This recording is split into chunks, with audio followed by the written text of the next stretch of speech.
June 21, 1582. Kyoto. Midnight. The most powerful warlord in Japan sits nearly alone in a burning temple. Oda Nobunaga, the man who shattered 1,000 years of old samurai rule, is surrounded, not by enemies, but by his own general, Akechi Mitsuhide. By sunrise, Nobunaga is dead, his body is never publicly confirmed, and Japan's future is rewritten in a single night. But here's the mystery. Did Mitsuhide really act alone? Or was the Honnō-ji Incident the final move in a hidden conspiracy involving rival warlords, the Imperial Court, and the birth of the Tokugawa shogunate itself? Tonight, we uncover the 6 greatest conspiracy theories behind Japan's most infamous betrayal, and by the end, you'll decide, was this a crime of rage, or the most perfect political assassination in Japanese history? By 1582, Oda Nobunaga was unstoppable. He had destroyed the Buddhist warrior monks of Mount Hiei, crushed the Takeda cavalry, forced the Ashikaga shogun into exile, and placed almost every major daimyo under his shadow. He embraced firearms, Western trade, ruthless modernization, and he ruled by fear. Historians describe Nobunaga as brilliant, cruel, unforgiving. He humiliated generals in public. He punished failure brutally. Even loyal men lived in constant fear. Yet he was only one step away from total victory. All that remained was to unify the West and destroy his final rival, the Mori clan. For this task, he sent his most trusted general, Toyotomi Hideyoshi, and to oversee logistics, diplomacy, and reinforcement, Akechi Mitsuhide, the man who would soon betray him. Mitsuhide was not a common warlord. He was educated, cultured, poetic, deeply connected to the Imperial Court. In many ways, he was the opposite of Nobunaga's brutal personality, yet he remained loyal for years, until everything collapsed.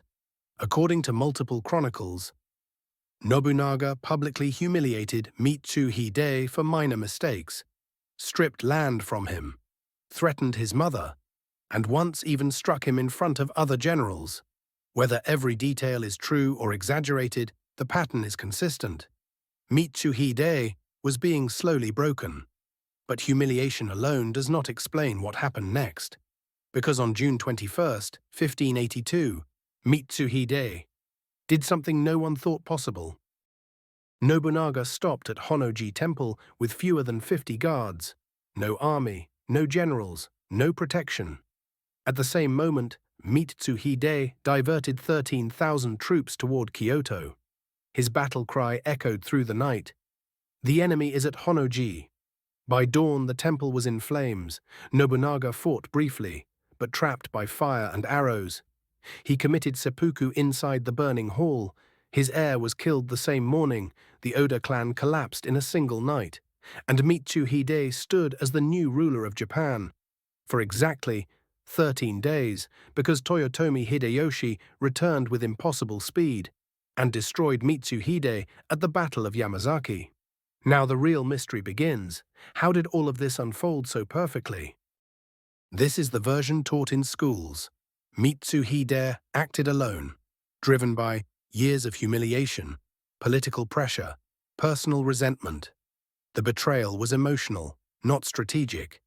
This theory explains his hatred, his sudden rebellion, his willingness to gamble everything. But it fails to explain 3 critical facts. 1. Why Nobunaga was left almost completely unguarded. 2. Why Hideyoshi returned with superhuman speed. 3. Why no coalition ever attempted to support Mitsuhide afterward. Revenge alone does not create such perfect timing. Something else was moving beneath the surface. This is Japan's most popular conspiracy. Toyotomi Hideyoshi benefited more than anyone from Nobunaga's death. Look at the timing. Hideyoshi was deep in enemy territory, suddenly signs a lightning-fast peace treaty, marches his army nearly 200 kilometers in days, defeats Mitsuhide immediately, and takes power shortly afterward. It looks prepared. Some theorists believe Hideyoshi quietly encouraged Mitsuhide, promised protection, then eliminated him to claim legitimacy.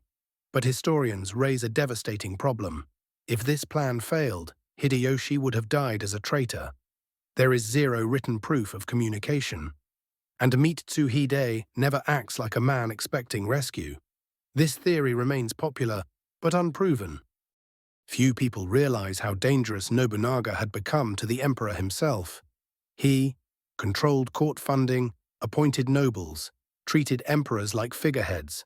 Some records suggest court nobles quietly celebrated his death. Mitsuhide had close personal ties to Kyoto aristocracy, and after Nobunaga's fall, the Imperial Court immediately legitimized Hideyoshi, too smoothly, too quickly. Was the emperor involved? No military proof exists, but politically, the silence is deafening. Tokugawa Ieyasu, future shogun, was in Kyoto at the time. If Mitsuhide had attacked one day earlier, Ieyasu would be dead. Instead, he escaped through Iga with ninja assistance. And 36 years later, his bloodline ruled Japan for 250 years. Did someone warn him? Probably not. Reality is simpler. He barely survived. This theory exists because history feels too perfect.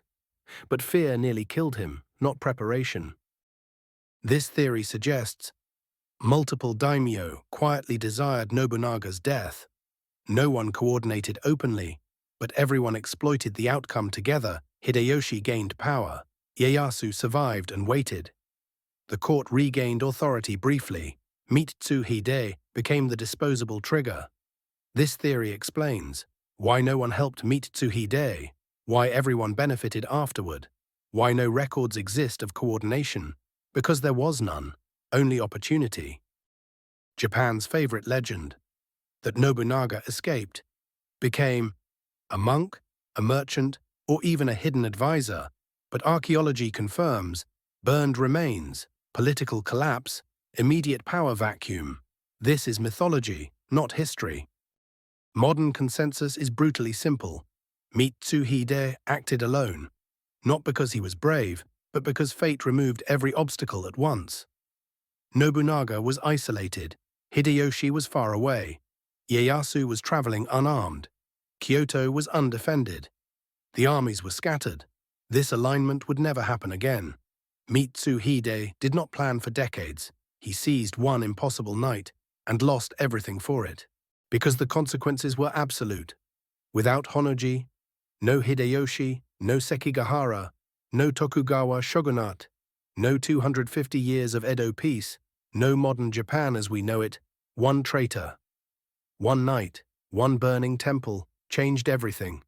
That's why conspiracy refuses to die. So now you decide.